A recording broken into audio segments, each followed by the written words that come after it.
Nous avons maintenant le plaisir d'accueillir un homme de combat, un homme de vérité, qui fait entendre sa voix pour la vérité, pour la défense des Français, notamment dans le domaine de la santé. Il se bat aussi bien médiatiquement que dans les tribunaux. Mesdames et messieurs, Fabrice Divisio. Alors, je ne sais pas si vous vous souvenez que, en fait, tout avait commencé ici quand même. Finalement, en juillet, on sera au Trocadéro. Et c'est pas une blague. C'est-à-dire qu'en fait, écoutez bien le narratif en ce moment.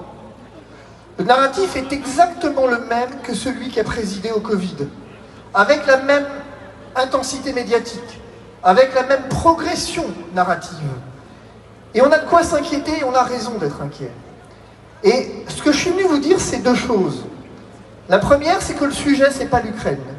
Le sujet, c'est pas la guerre. Le sujet, c'est pas la Russie. C'est pas ça le sujet. Et si nous sommes bien en guerre, alors c'est contre notre président de la République et c'est bien contre un certain nombre de dirigeants européens, ça c'est vrai. Que Florian avait dit, en 2022, avait dit les Français ont plus à craindre d'Emmanuel Macron que de Vladimir Poutine. C'est vrai. 3 ans plus tard, ça reste vrai. Et c'est encore plus vrai. Et dès lors, ce que je suis venu vous dire, c'est pas grand-chose finalement, sinon que le vrai sujet, c'est le prix qu'on accorde à la liberté et la paix.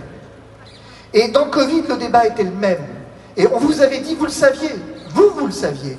Et si vous êtes là aujourd'hui, c'est parce que vous le savez. Et vous le saviez qu'au fond, le débat, ça n'a jamais été le virus. Le débat était celui de l'importance des libertés fondamentales et d'une certaine idée de la société. Eh bien, c'est la même qui se dessine aujourd'hui. Ce que nous vivons aujourd'hui n'est que le prolongement de ce qu'on a vécu hier. Et votre présence ici, elle signifie une chose. Elle signifie que vous l'avez compris.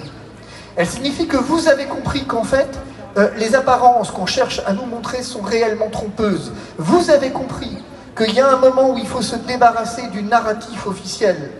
Alors, ce que vous avez comme mission, en fait, c'est qu'au Trocadéro, nous étions des milliers, nous étions pleins.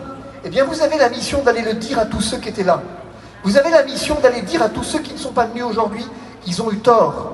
Parce qu'en n'étant pas là aujourd'hui, eh bien, ils seront présents demain à un moment où il sera trop tard. À un moment où au Trocadéro, quand on se retrouvera au Trocadéro, parce que soyez-en sûrs, on va s'y retrouver au Trocadéro, ce sera trop tard. Et que le souhait que moi j'exprime, et j'en termine, c'est juste de dire que nous n'ayons jamais à nous y retrouver au Trocadéro. Parce que nous aurons été capables d'influer suffisamment pour ne pas que nous ayons besoin de protester contre des mesures qui, cette fois-ci, seront bien plus drastiques que celles de la première fois.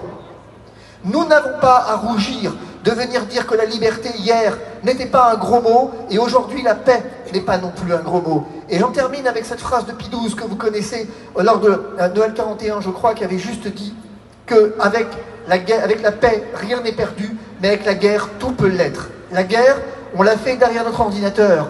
La guerre, on l'a fait derrière nos écrans de télé. Mais la vraie guerre, c'est pas celle-là. Et qu'aujourd'hui, ce qu'on doit à l'Ukraine, véritablement, c'est la vérité. Et ce qu'on doit au peuple de France, c'est pas autre chose que la liberté et la paix. Allez le dire.